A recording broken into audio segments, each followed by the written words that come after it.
ये प्रयागराज के चौक क्षेत्र में स्थित एकमात्र शहीदी नीम का पेड़ है। इतिहास साक्षी है कि ऐसे और 7 के नीम के पेड़ यहाँ पर थे और ये 7 नीम के पेड़ अपने दिल में क्रांति के दीवानों पर हुई जुल्म की अंतहीन यातनाओं का इतिहास छिपाए हुए थे। हाँ, ये पेड़ इस बात के भी साक्षी रहे हैं कि हम भारतीयों को अंग्रेजों से आज़ादी आसानी से नहीं मिली। हम संघर्ष, दमन और यातना के लंबे दौर से गुजरे हैं। 200 वर्षों के संघर्ष के बाद 15 अगस्त 1947 को हम आज़ाद हुए।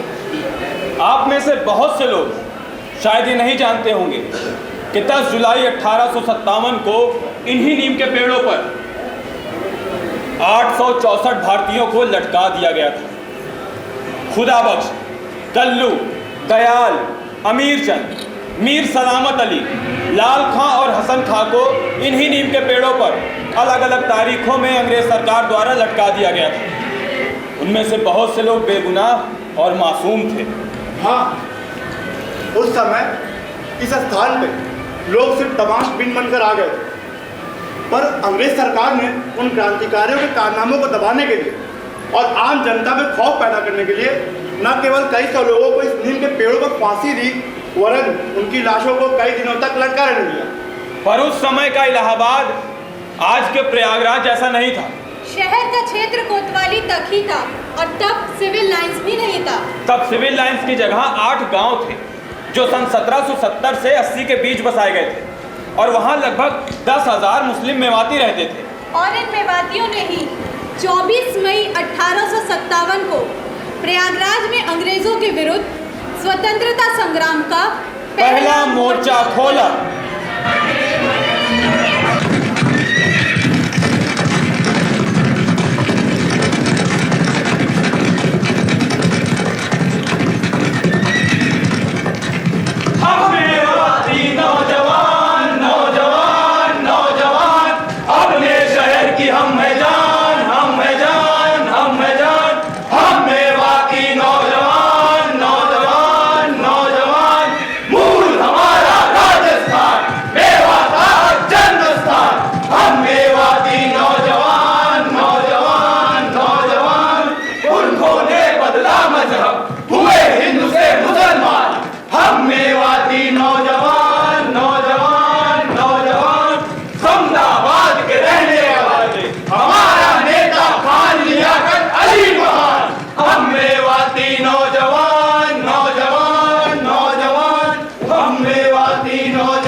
तोड़ने वाली घटना का क्या यहाँ भी कुछ असर होगा? अरे भाई क्यों ना हो, हमने क्या चूड़ियां पहन रखी हैं? बस बहुत सही लिया। हर खतरे में हमारे सिपाहियों को आगे कर देते जैसे उनकी जान की कोई कीमत ही नहीं, और इस पर भी उनके साथ सौतेला व्यवहार। और क्या, हम चाहे अंग्रेजी सेना की सेवा जी जान लगा कर करें, फिर भी हमारे सैनिकों को हमेशा नजरअंदाज किया जाता है और हमसे तो खबरें भी छिपाई जाती है। हाँ, भारतीय सिपाहियों के साथ बड़े पद भी देते हैं। राम राम, इन लोगों के साथ काम करना अपना धर्म भ्रष्ट करना है। सही कह रहे हो। माहौल में कुछ गर्मी लग रही है, लगता है कुछ होने वाला जरूर है आज। सुना है जल्द ही आग की लपटें यहाँ भी पहुँचने वाली। अंग्रेजी सरकार ने अपनी तरफ से बड़ी होशियारी बरती है। अरे साथियों, तुम लोगों ने सुना, अभी उस दिन आटे से लदी नावों ने यमुना किनारे लंगर डाला था। मजिस्ट्रेट ने नाव वालों को पनिये के हाथ माल बेचने का आदेश दिया। इस पर खूब बवाल मचा। तभी आज अचानक ही खाने पीने के सामानों के दाम भी बढ़ गए। अरे उस मौके में कैसे भी लोग अपनी दुकानें बंद कराओ, बंद कराओ दुकानें। ये शोर कैसा हो रहा है? अरे मामला क्या है भाइयों? समझ में नहीं आ रहा। निकल जाओ, लगता है अब यहाँ भी उपद्रव होगा। बंद कर दुकानें, निकल यहाँ से। दुकानें क्यों बंद कराई? बंद करवाया जा रहा है, अपनी अपनी जानें बचाओ।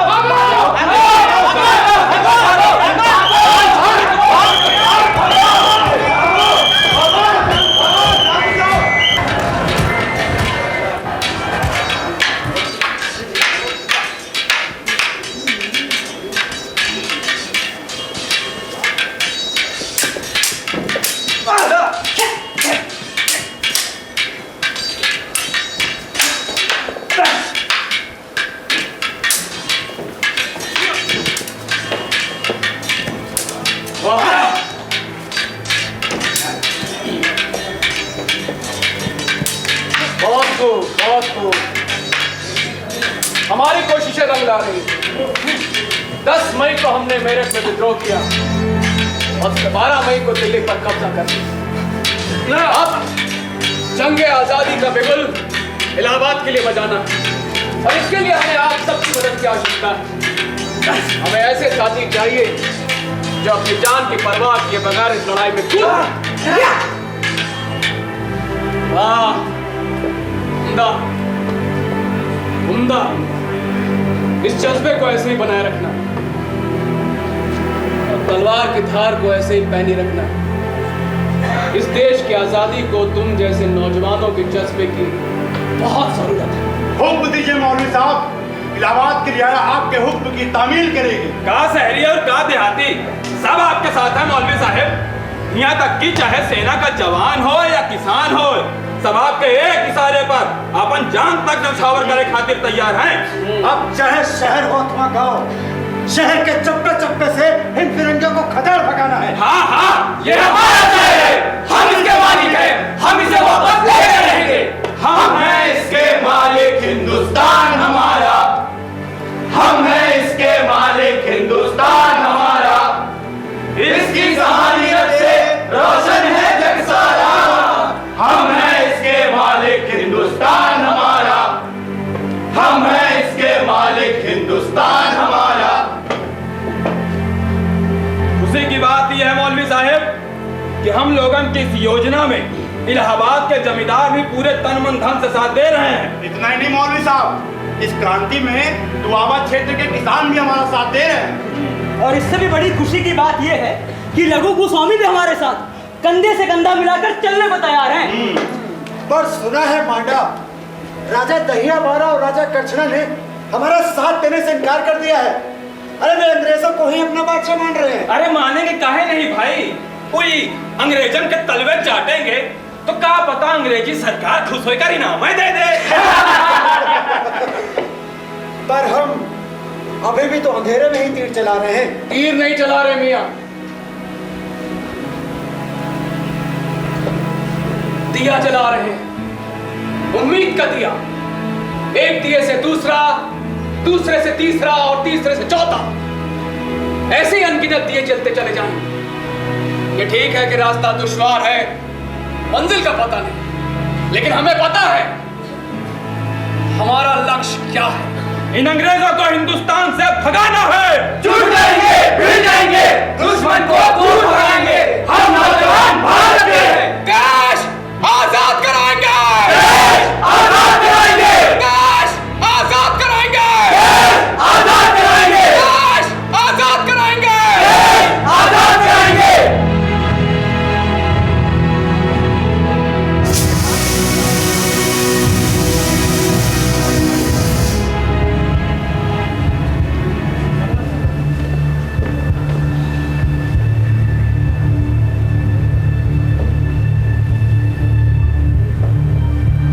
सुना है भाइयों कि कल शाम को जब गवर्नर जनरल की चिट्ठी जेमा हिंदुस्तानी सिपाहियन के चाल चलन और सेवा की तारीफ की गई, पढ़ के सुनाई गई तो सब सिपाही बहुत प्रसन्न दिखाई दी। ये भी सुनने में आया कि बाद में शाम को इस पलटन के लेफ्टिनेंट हिक्सो हार्वर्ड की निगरानी में दो तोपें दारागंज से नाव में पुल की रक्षा के लिए भी रवाना की गई। ये इसलिए क्योंकि बनारस से आने वाले बलवाइयों का समाचार यहाँ पहले ही पहुँच गया है। बस हमें इसी हालात का फायदा उठाना है। हनुमान पंडित, आज रात 9 बजे, ठीक 9 बजे हम हमला करेंगे। पहले हमारी आतिशबाजी छोड़ेंगे, फिर छावनी के सिपाहियों के जवाब के बाद विद्रोह शुरू हो जाएगा। सब तैयार हैं? जी, आपका हुक्म सर आंखों पर। इंशाअल्लाह हम अपने मंसूबों पर जरूर उतरें। लेकिन याद रहे, सिपाहियों के विद्रोह के बाद हमें शहर के हर उन इलाकों में जाना है जहां अंग्रेज रहते हैं, उन्हें लूट कर मार भगाना है।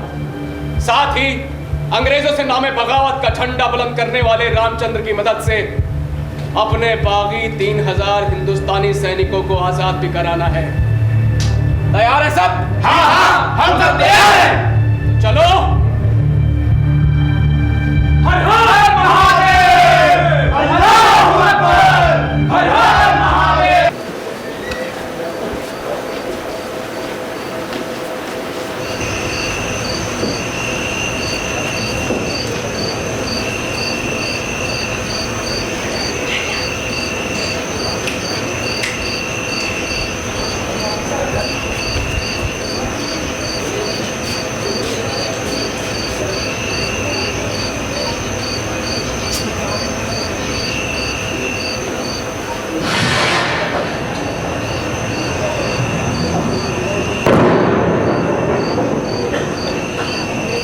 What is this?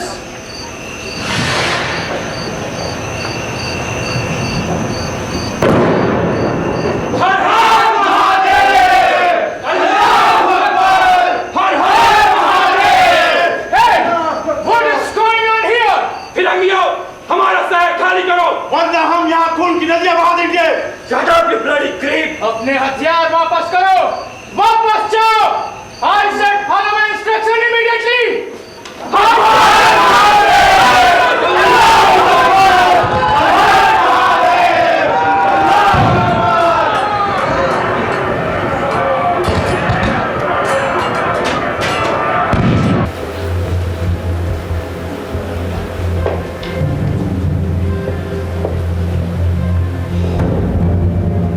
सैनिक छावनी ने विद्रोह कर दिया है।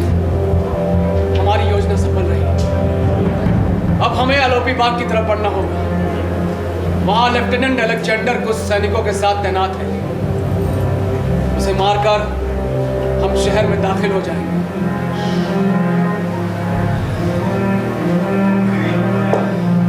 हाँ मौलवी साहब, इससे पहले कि अभी अंग्रेज संभले, हमें उनके ऊपर हमला करके शहर को आजाद करा लेना है। बिल्कुल, तो चलो अलोपी बाग।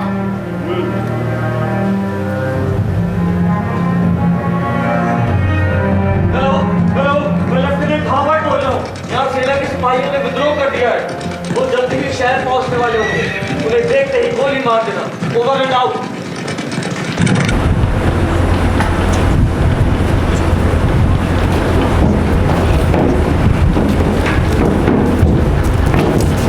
You rascals!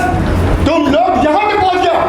सिपाहियों, sir, eyes up, shoot them! Can't you hear my order? I said shoot them! Fire! Sikandar, ये तूने अच्छा नहीं किया। ऐसा जीत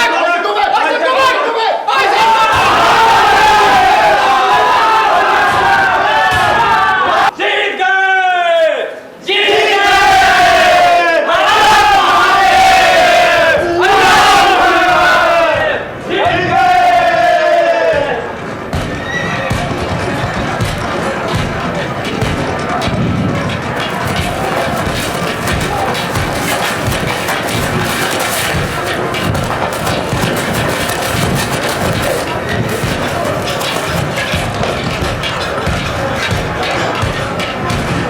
जल्दी करो, किसी तरह किले तक पहुंचो,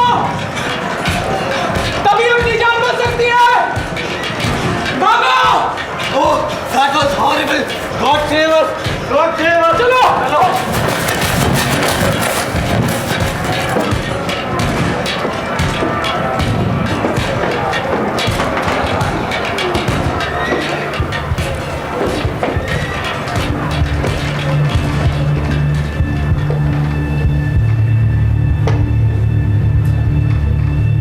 वाह,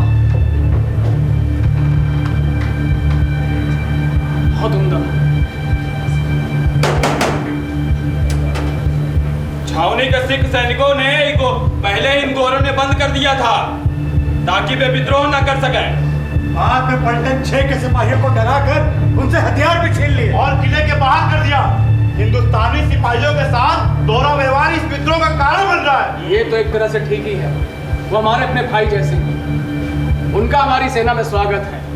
उन्हें भी इस जंग में हमारा साथ देना चाहिए। अभी तो इस मुल्क को ना जाने ऐसी कितनी कुर्बानियों की जरूरत पड़ेगी। अब इस लूटे हुए खजाने का क्या करें मौलवी साहब? गंगा पार फापा मोह ले चलो। वहां पश्चिम शाहपुर के जमींदार संग्राम सिंह हमारे बहुत अच्छे दोस्त हैं। उन्हीं क्या रखवा देंगे। पर मौलवी साहब, घबराइए नहीं हनुमान पंडित, वो हमारे बहुत अच्छे दोस्त हैं, भरोसे के लायक हैं। जी, बेहतर है। चलिए।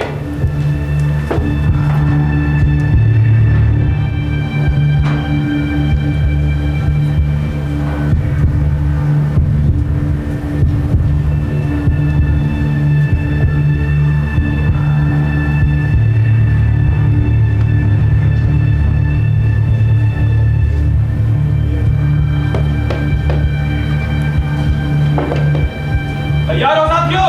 हाँ। जय!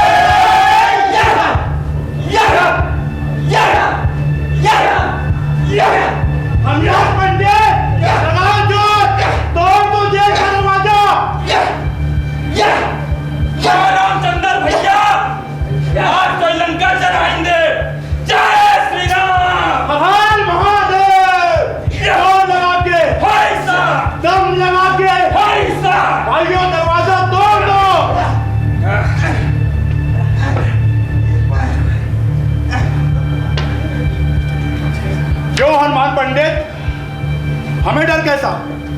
हमारे सरपरस्त तो मौलवी साहब है ना, और जहाँ हनुमान पंडित हो वहाँ हमारी ही जीत होनी है। अरे और क्या, ये अंग्रेज हमको यूं ही शैतान थोड़ी ना कहा था। अरे डरते हैं ससुरे हमारी पहलवानी शरीर देख के। इन कायरों ने हमको जिंदा या मुर्दा पकड़े खातिर पूरे 500 रुपया इनाम रखा है। चलो रामचंद्र भैया, जेल का दरवाजा टूटना ही चाहता है, लगा दो जोर। हाँ भैया,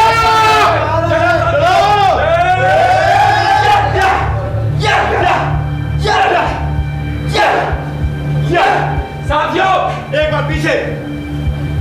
आखिरी बार पूरे दम के साथ। हाँ। हर हर महादेव।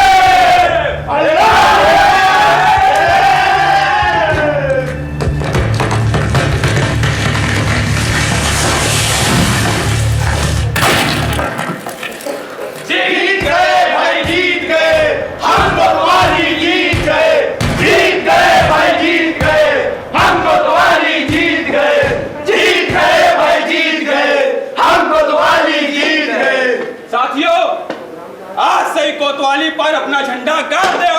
आज से इस कोतवाली पर हमारा अधिकार होगा।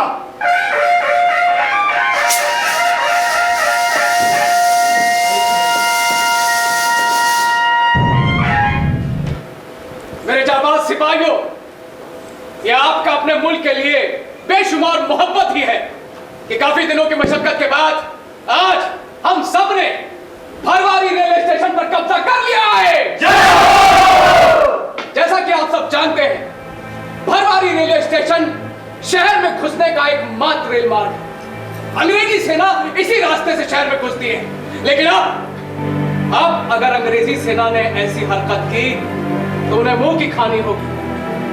साथ ही साथियों, एक खुशी की बात यह भी है कि इस जंग में हमारा साथ रेलवे के कर्मचारी भी दे रहे हैं। जय हो! हर हर महादेव! अल्लाहू अकबर!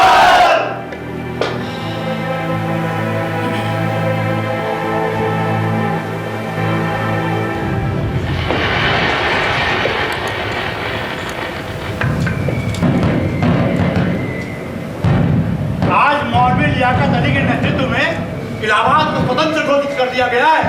कैसा संजोग है भाइयों कि जौन खुसरो बाग में क्रांति का बिगुल बजा, आज वह खुसरो बाग को आजाद इलाहाबाद में मुख्यालय बना हुआ गवा है। बिल्कुल, आज इस आजादी के जश्न में सभी हमारे साथ, यहाँ तक कि बगावत करने वाले सिपाहियों ने भी बेखौफ हिस्सा लिया है। भाई आनंद ही आ गया। आज हम सब एक परिवार की तरह साथ हैं। क्या किसान, क्या नगर के खनाटे हुए, जेल से आजाद 3000 सैनिक, शहर के मेवाती, सभी ने एकजुट होकर युद्ध किया और अपने शहर को इन अंग्रेजों से आजाद करा दिया। साथियों, अभी तो ये आगाज है। ये विद्रोह सिर्फ इलाहाबाद को स्वतंत्र कराने तक ही नहीं रुकेगा।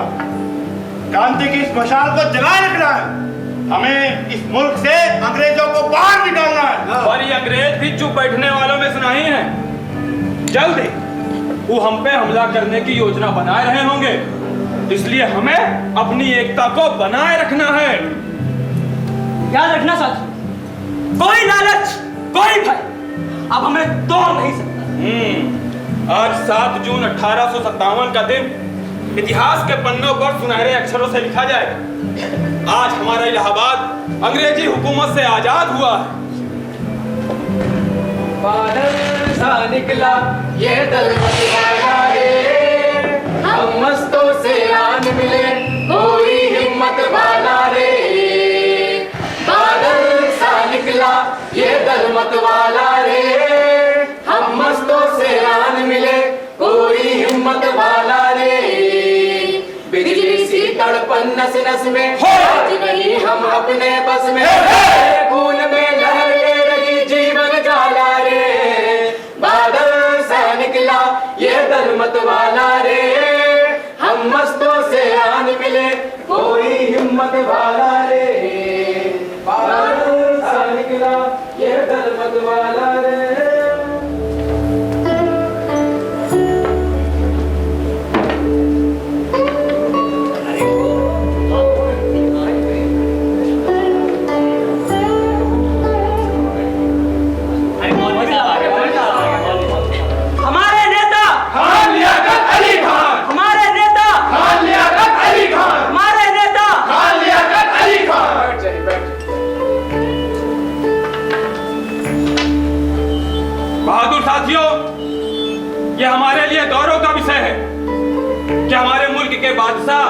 बहादुर शाह जफर और बिरजिस कद्र ने हमारे मौलवी लियाकत अली साहब को इलाहाबाद के गवर्नर के रूप में नियुक्त किया है।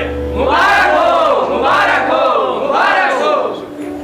हमारे मौलवी साहब ने इलाहाबाद के शासकीय और अशासकीय गतिविधियों को चलाने खातिर एक परिषद का गठन किया है और इस परिषद में कोतवाल पद के लिए शेख नेमत अशरफ नियुक्त किए जाते हैं। बहुत खूब काम कर रहे हैं।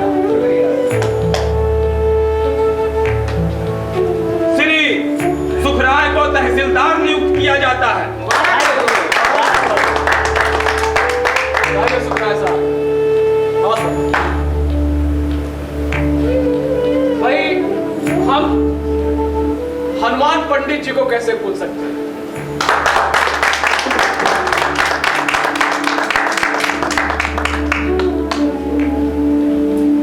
ऐसे ही साग बना रहे।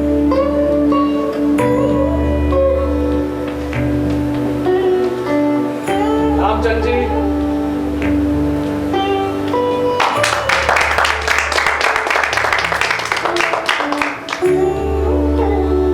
अब हमारे मौलवी साहब आप सब लोगन के सामने अपन बात रखेंगे। साथियों, अपनी बात रखने से पहले मैं सुल्तान हिंद बहादुर शाह जफर साहब का एक पैगाम है, उसे पढ़कर सुनाना चाहता हूं।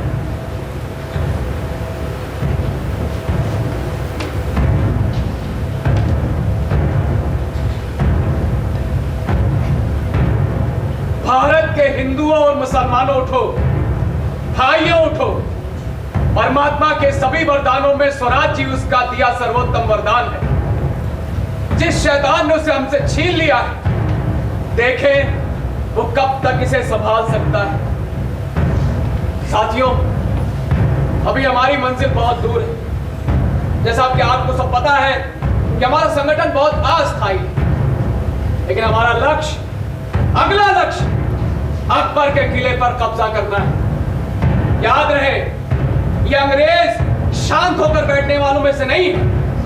ये खामोशी तूफान के आने की पहले की खामोशी। अभी आगे आर्य पार की लड़ाई होनी बाकी है। हम सब तैयार हैं। साथियों, अपने इस अभियान को शुरुआत करने के पहले हम मदरसों में गए, शिक्षा का प्रसार किया, लोगों को शिक्षित किया, यहां तक कि बेटियों को भी शिक्षित किया। और हाँ, हम उन घरों और उन गलियों तक गए जहां पर आम शरीफ घर के लोग जाने से कतराते हैं। मसलन तवाइफों के घर, उनके घर भी गए, उनके अंदर भी आजादी का जज्बा जगाया, उनको भी शिक्षित किया। आज वो भी हमारे साथ। साथियों, गेट बदल के कई जगह गए, भोपाल, दिल्ली, रुहेलखंड, अवध, कानपुर, टोंक। हाँ, टोंक में तो हमारी मुलाकात सैयद अहमद शहीदी साहब से हुई। शहीदी साहब उन दिनों शिवाजी की तरह गोरिल्ला युद्ध से अंग्रेजों को हैरान किए रहते थे। लेकिन साथियों, मुझे उनका यह तरीका बहुत पसंद आया। देखिए साथियों, आज न हमारे पास बड़े हथियार हैं, न बड़ी सेना, इसलिए हमें गोरिल्ला युद्ध के तरीके से ही वार करना होगा। हम सब तैयार हैं। शांत रहिए, जोश के साथ होश से काम लेना होगा, क्योंकि हमारा असली मकसद हिंदुस्तान की आजादी है। तो आइए शपथ लेते हैं, मुल्क बादशाह का, हम मौलवी लियाकत अली का, मुल्क बादशाह का, हम मौलवी लियाकत अली का।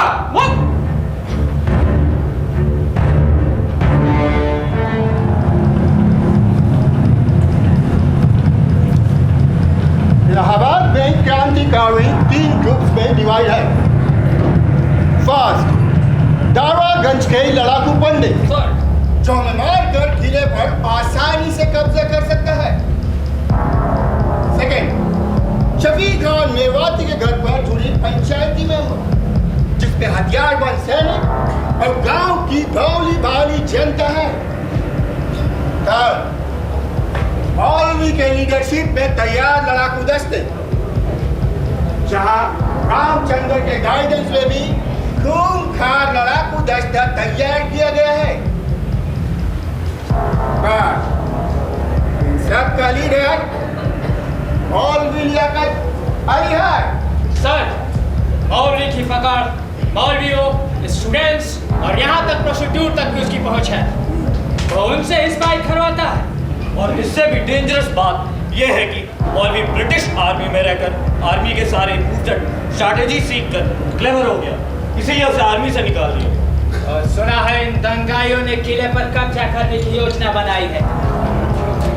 अगर इन लोगों के हाथ किला चला गया तो हमें इलाहाबाद से जाना पड़ेगा। I must say it is getting serious. You are right, officer. पिछले अटैक अनएक्सपेक्टेड थी, पर इस बार हम पूरी तरह से तैयार हैं। कर्नल नील अपनी बड़ी सी फौज लेकर गंगा के दूसरे रास्ते इलाहाबाद आ रहा है। कर्नल नील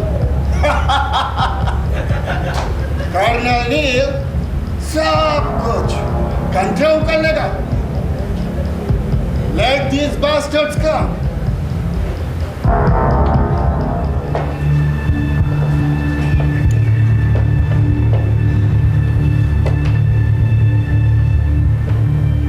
हमें विश्वास था मौलवी साहब कि किले के सिख रेजिमेंट के 400 सैनिक आक्रमण के समय हम लोगों का साथ देते और हम लोगों की जीत आसान हो जाती, पर उन्होंने तो ये अंग्रेजन के प्रति वफादारी दिखाई और हम लोगों का साथ दे से साफ इनकार कर दिया। और किले की चाबियां भी नहीं मिली।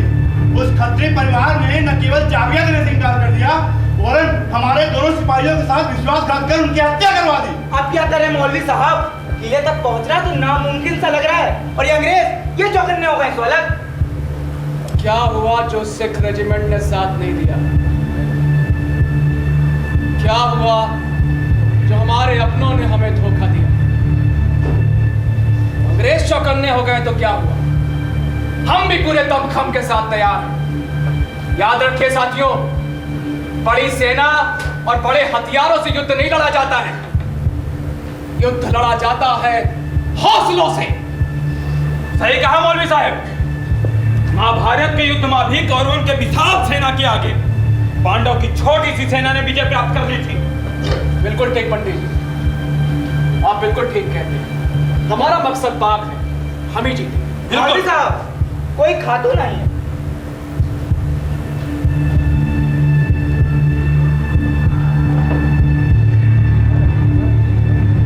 सलाम अलैकुम। वालेकुम सलाम। कैसी हैं आप? जी मैं ठीक हूँ, बस शहर की हालात ठीक नहीं है। सुना है कर्नल नील शहर में आ चुका है और वो अफवाह फैला रहा है कि आपकी सेना हार रही है, और ये भी कि वो पूरे शहर में खून की नदियां बहा देगा।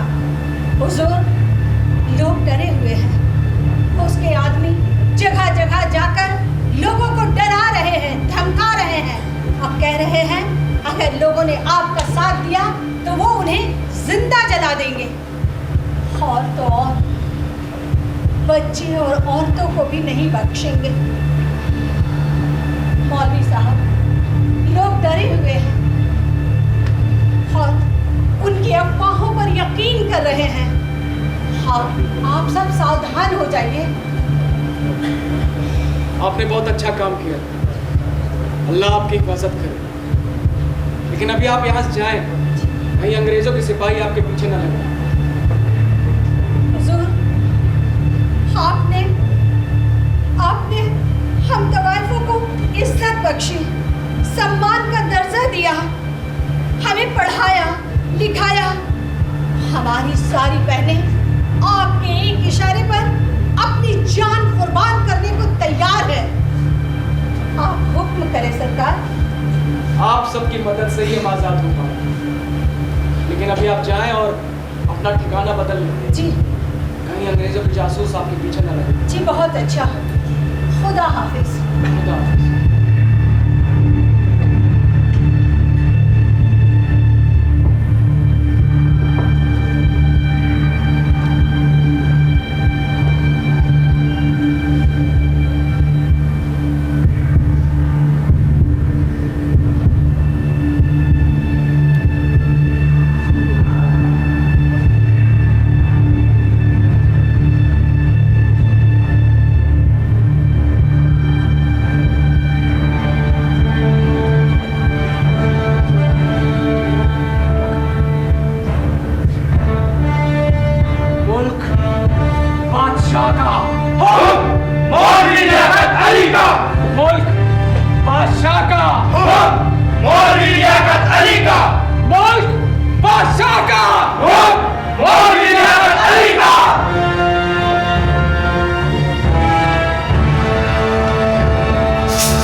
ध्यान से सुन लो।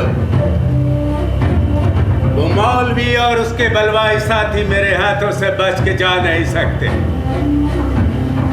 जिसने भी उनका साथ देने की कोशिश की वो विद्रोही माना जाएगा और उसका पनिशमेंट भुगतने के लिए उसको तैयार रहना होगा। मैं कर्नल नील क्रुएलिटी की किसी भी लिमिटेशन को क्रॉस कर सकता।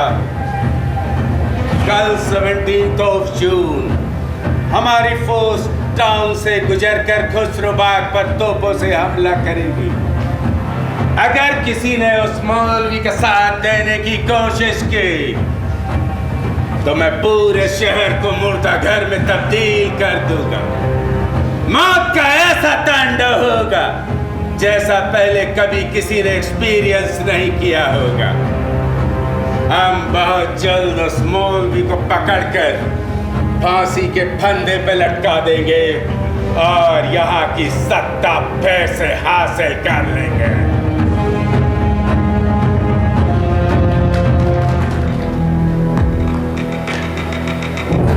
मौलवी बड़ी होशियारी से भाग निकला। हमारी तोपों के आगे कब तक टिकता कावड़। सर, उन्हें अंडरस्टिमेट ना करें, वो बहुत ही क्लेवर है। Never praise your enemy. Sorry sir. वो कहाँ गया होगा? Any idea? सर, वो खुशरोबाग गया होगा। उसका हेड ऑफिस वहीं है। Are you sure? Yes, sir. Then we need not to waste our time.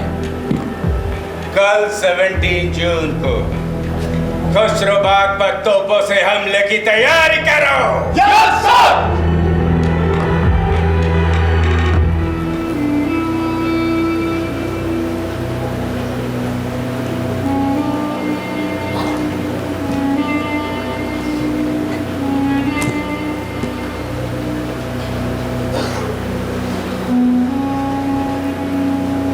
बादशाह सलामत। यहाँ के हालात गंभीर हो चले। कर्नल नील के आतंक से बहुत से लोग अंग्रेजों से जा मिले।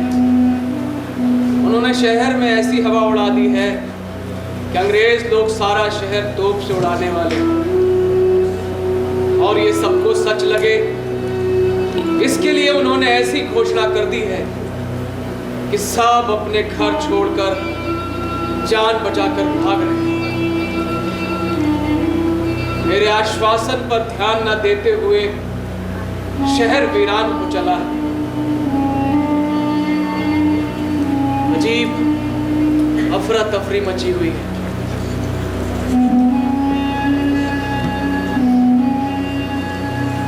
ये पत्र आप तक हरकारों के हाथों पहुंचा रहा। अल्लाह जाने क्या होगा।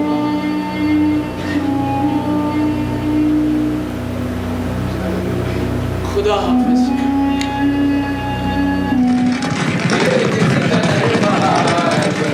2 साल तक लड़ा फिर जिस कदर बहादुर, 2 साल तक लड़ा लिए दुनाली हाथ में तोपों पे जा चढ़ा।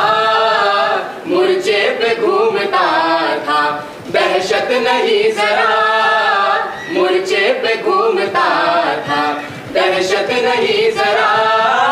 आगे कदम बढ़ा के पीछे नहीं हटा, अंग्रेज मारे खौफ के हथियार ले लिया। अंग्रेज मारे खौफ के हथियार ले लिया। क्या पूछते हो यार जमाना बदल गया, फिर जिस कदर बहादुर 2 साल तक लड़ा, फिर जिस कदर बहादुर। मौलवी, तुम्हारे साथ के काफी लोग मारे जा चुके हैं। हमने खुसरोबाग को चारों तरफ से घेर लिया है।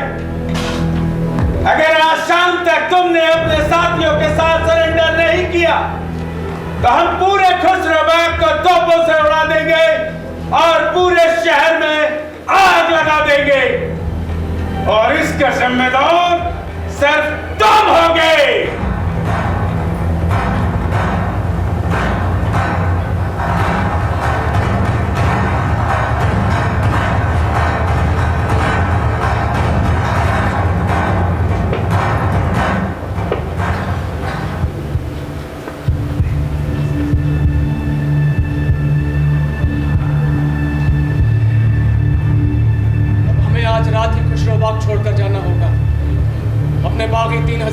पाकिस्तानी सैनिकों के साथ, और आज रात ही कानपुर के लिए निकलना होगा। अगर हम में से कल तक कोई रुक गया तो जिंदा नहीं बचेगा। कानपुर पहुंचकर हमें नाना साहब से मुलाकात करके इस जंग का अगला मकाम क्या होगा, इसके लिए सलाह मशवरा करना होगा। बेहतर है मौलवी साहब, आप नाना साहब के साथ लड़ाई की अगली योजना पर सलाह मशवरा करें। तब तक यहाँ इलाहाबाद में हम मोर्चा संभालें। ठीक है अनवर।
कर्नल लीन से होशियारी तेरे शहर को बहुत भारी पड़ेगी।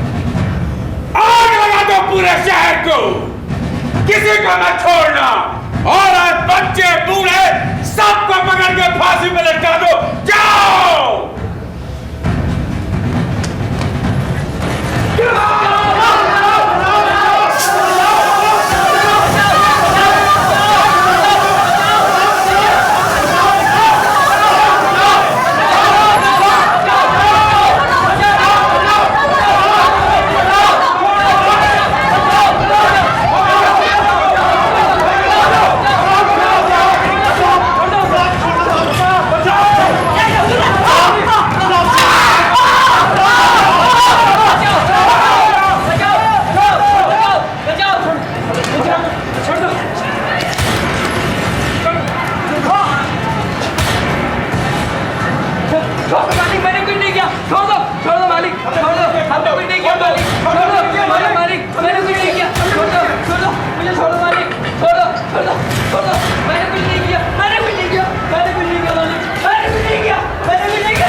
ले जाओ, एक एक को पकड़ कर फांसी पे लटका दो और मरने के बाद भी लटकता रहने दो, जिससे बाकी लोगों में दहशत हो।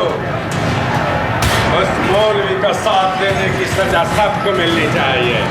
लेके जा।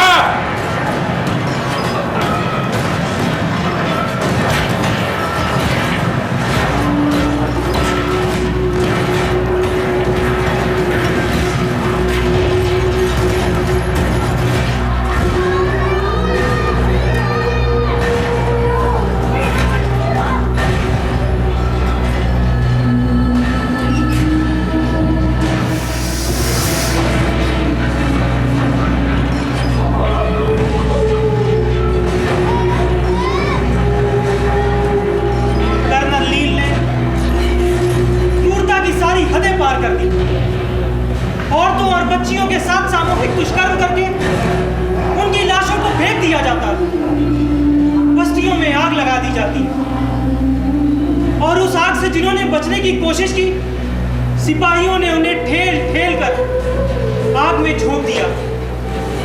यहाँ तक कि गोद के बच्चों तक को नहीं बख्शा गया, उन्हें भी आग में झोंक दिया गया। केवल 3 घंटे 50 मिनट में ही इन कोतवाली के नीम के पेड़ों पर 734 लोगों को फांसी दे दी गई। इस दहन प्रक्रिया में 6000 से अधिक लोग मारे गए। उनकी लाशों को नालों और कुओं आदि में फिकवा दिया गया। इन नीम के पेड़ों पर जिन लोगों को फांसी दी गई, उनमें से कुछ लोगों के नाम मीर सलामत अली, खुदा बख्श, हसन खां, लाल खां, दयाल, अमीर चंद, आदि थे। जीटी रोड चौपटका पर स्थित इमली के पेड़ों पर भी कई निर्दोष लोगों को लटका दिया गया। एक सिख विद्रोही जोधा सिंह को भी यहाँ फांसी दी गई। कर्नल नील के आदेश पर कोतवाली, सैदाबाद, समदाबाद, कीटगंज, बेनीगंज, दारागंज आदि स्थानों पर भीषण नरसंहार किया गया।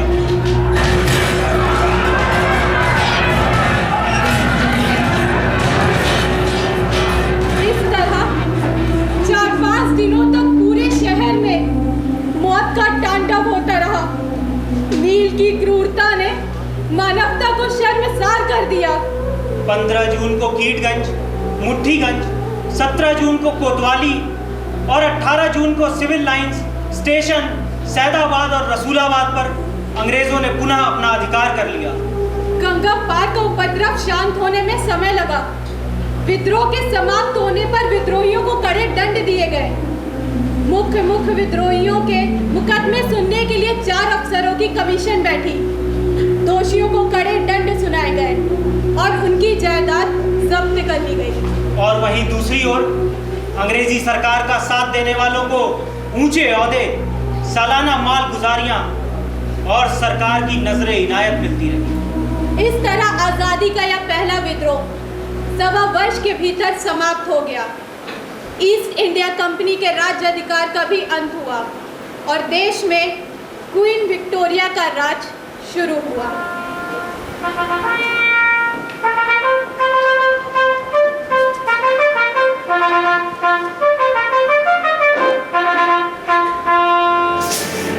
The agreements which were made with the East India Company would be followed by their purveyors in future. East India company के साथ जो समझौते अथवा संधियां की गई थी, भविष्य में भी उनका पूर्वक पालन किया जाएगा। The British government will also fulfill all its responsibilities towards the Indian people. Bharatiya Janata के प्रति भी ब्रिटिश सरकार अपने सभी उत्तरदायित्वों के प्रति पालन करेगी। Indian citizens will also be given the opportunity and right to get government services as per their merit without any discrimination. भारतीय प्रजा को भी बिना किसी भेदभाव के योग्यता अनुसार शासकीय सेवाएं प्राप्त करने का अवसर एवं अधिकार दिया जाएगा। All people will be given equal and impartial protection under the law. Everyone will have the right to practice their religious beliefs. कानून के अंतर्गत सभी लोगों को समान एवं निष्पक्ष संरक्षण दिया जाएगा। सभी को अपने धार्मिक विश्वासों को पालन करने का अधिकार होगा। कानून निर्माण करते समय देश के रीति रिवाजों, परंपराओं तथा लोकाचार पर नियंत्रण की ओर ध्यान दिया जाएगा। भारतीय जनता के विकास और समृद्धि का ध्यान रखा जाएगा। भारत में आंतरिक शांति स्थापित करने के लिए उद्योगों को प्रोत्साहन दिया जाएगा। शासन भारतीय जनता के हित में होगा। भारतीय जनता की समृद्धि में हमारी शक्ति है, उनकी संतुष्टि में हमारी सुरक्षा और कृतज्ञता में हमारा पुरस्कार है। We apologize for the past mistakes. We order the release of prisoners serving time in prison.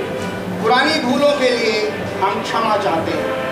हम कारागार में दंड भोग रहे कैदियों को मुक्त करने का आदेश करते हैं।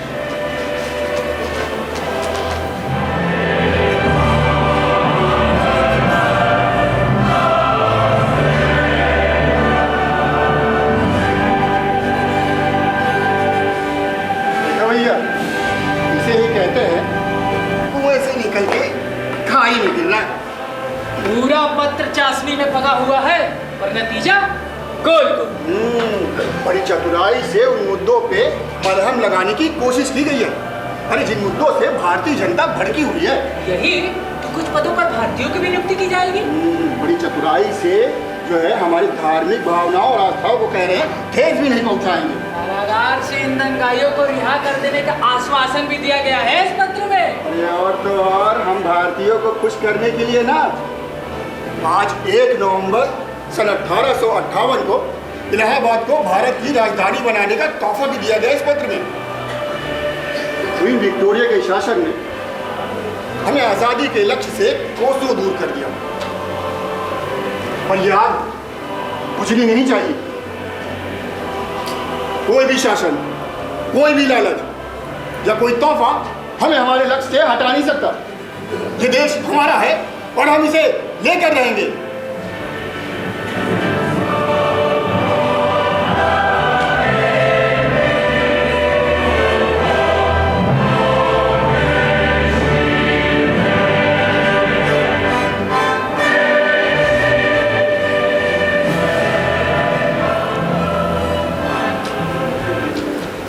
अरे अपने मौलवी लियाकत अली साहब का किस्सा तो अधूरा ही रह गया। हाँ, उस रोज यानी 17 जून 1857 की रात को मौलवी साहब अपने साथियों के साथ खुसरोबाग से निकले तो सीधे कानपुर गए। वहां कुछ देर रुके, फिर चित्रकूट से अपने मित्र दरियाव सिंह लोधी के घर 2-3 दिन रुके। खागा से बिठूर और बिठूर से फिर हिंदुस्तान के तख्ते शाह बहादुर शाह जफर के पास दिल्ली पहुंचे। दिल्ली में कुछ दिन रुके पर उनका मन नहीं लगा।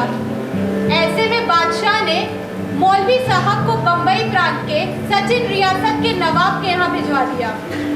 यहाँ पर मौलवी साहब पूरी तरह सुरक्षित थे। चूंकि अपने मौलवी साहब पठन पाठन और धर्म कर्म में लिप्त रहने वाले व्यक्ति थे, अतः नवाब ने उन्हें मस्जिद में पेशे इमाम मुकर्रर कर दिया। एक दिन मौलवी साहब मस्जिद में तकरीर पढ़ रहे थे।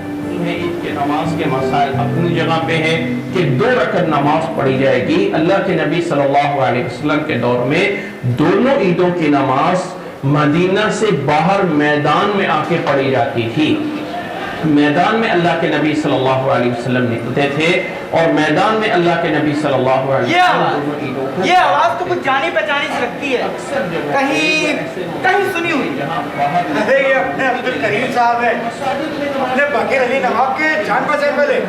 हाँ, मगर ये लफ्जों की अदायगी और उस पर भी कुछ खास लफ्जों पर जोर देके बोला। ये तो मैंने तो अगर कभी कोई ऐसा उज़र पैदा हो जाए, ऐसा कोई मसला पैदा हो जाए, पूरे यकीन के साथ कह सकता हूँ मौलवी लियाकत अली।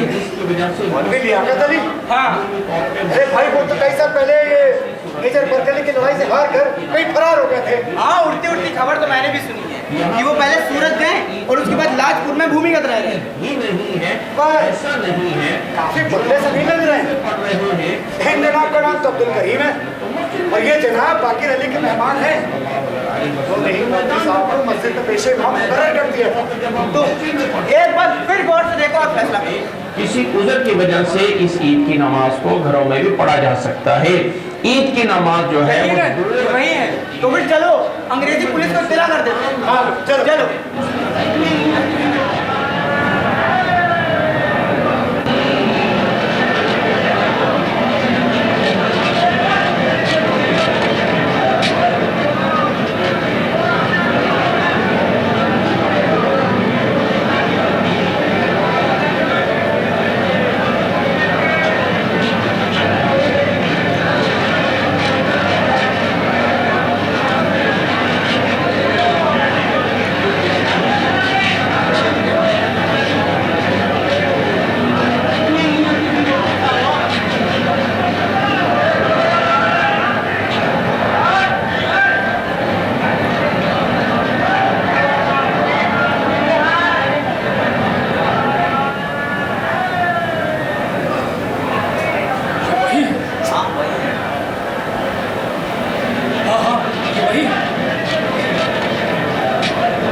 मौलवी, आपके खिलाफ बहुत सीरियस एलिगेशंस हैं।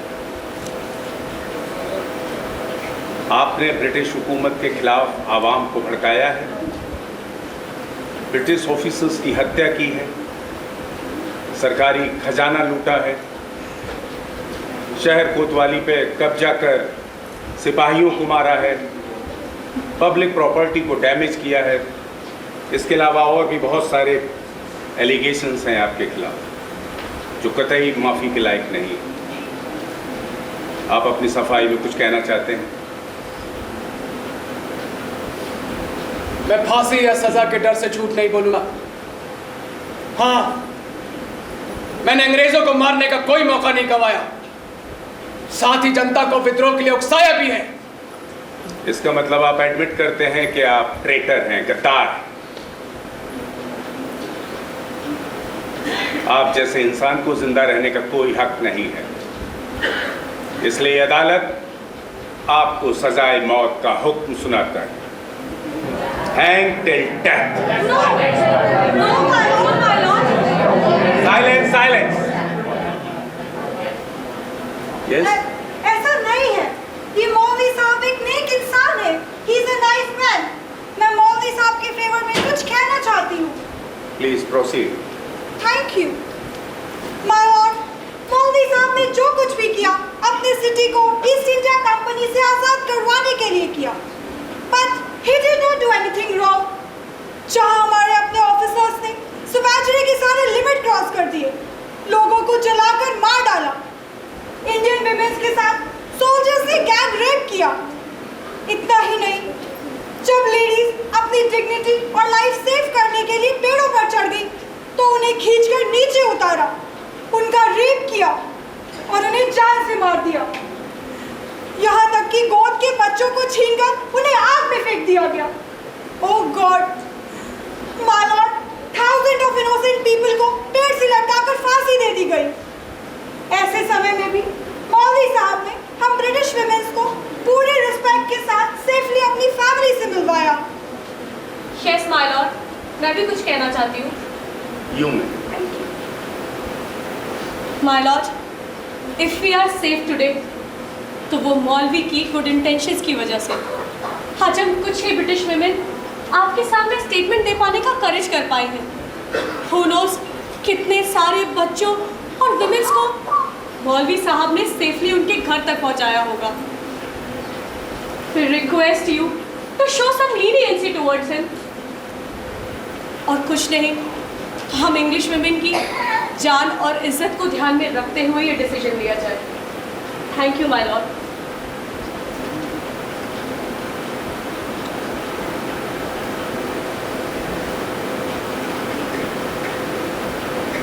Madam Sabiha White, Amy Hordy जैसे ब्रिटिश महिलाओं की रिस्पेक्ट, लाइफ को बचाने और उनको घर तक सेफली पहुंचाने में जो आपने हेल्प की है, उसको देखते हुए ये अदालत मौलवी की फांसी की सज़ा को लाइफ इम्प्रिजमेंट में तब्दील करती है। मौलवी को अंडमान निकोबार की सिल्वर जेल में काला पानी की सज़ा के लिए भेजा जाता है। No, no, my lord. Have some mercy. This court is adjourned.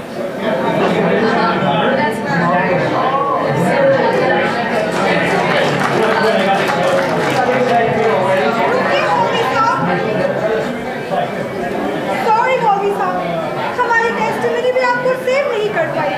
We are extremely sorry, मौलवी साहब. We are extremely sorry.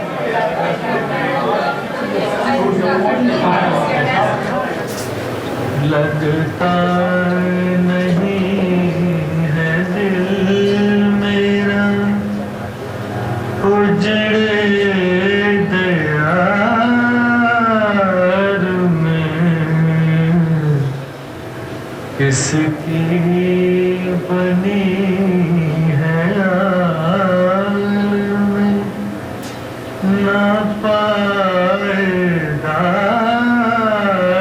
में। कह दो इन हसरतों से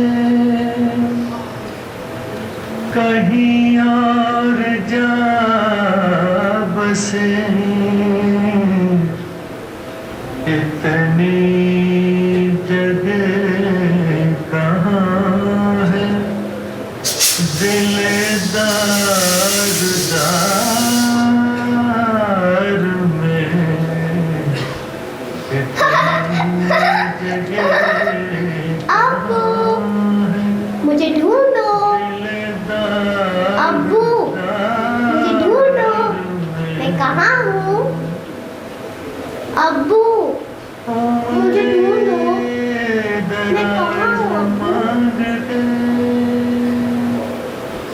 लाए थे चार दिन मैं कहाँ हूँ?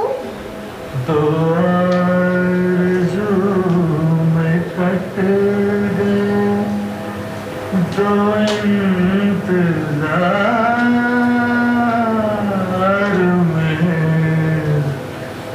दो आरज़ू में कट गए दो इंतज़ार में इतना है बदनसीब ज़फ़र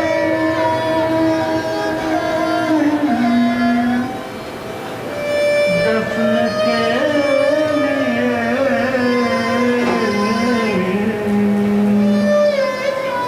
इतना है बदनसीब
बादशाह का हुकूमत लियाकत अली की बादशाह सलामत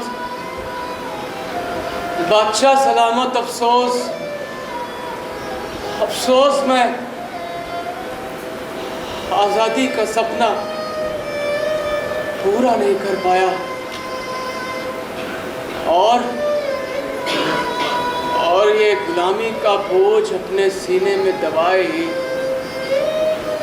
रुखसती की घड़ी आ गई है। लियाकत अली तेरी जिंदगी का दूसरा नाम ही जंग रहा है। जिंदगी के अलग अलग मकाम पर अलग अलग तरह की जंग, कभी खुद से, कभी वालिद साहब से,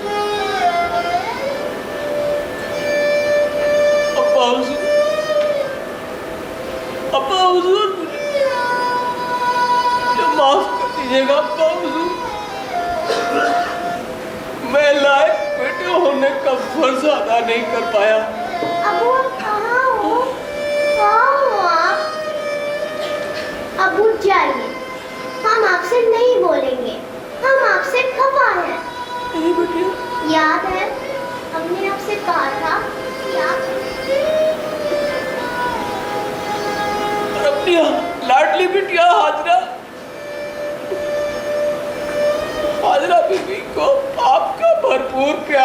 दे पाया।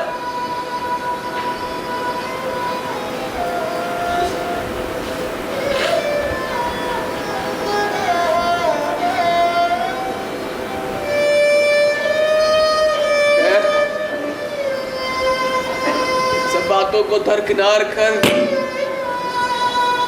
मैं अपने प्यारे शहर इलाहाबाद को आजाद करने में ही लगा रहा, लेकिन वो ख्वाब भी अधूरा हो गया।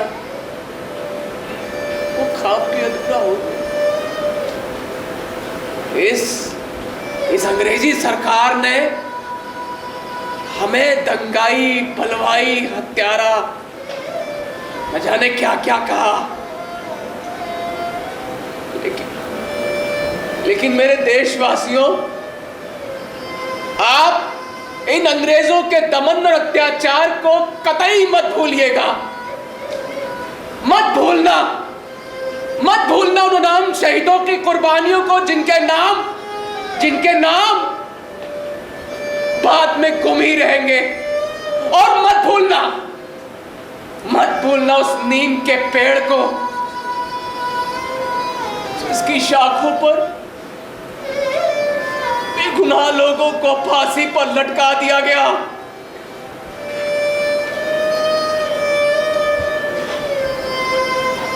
जब भी आजादी के तराने गाए जाएंगे, हम याद आएंगे और याद आएगा ये नीम का पेड़,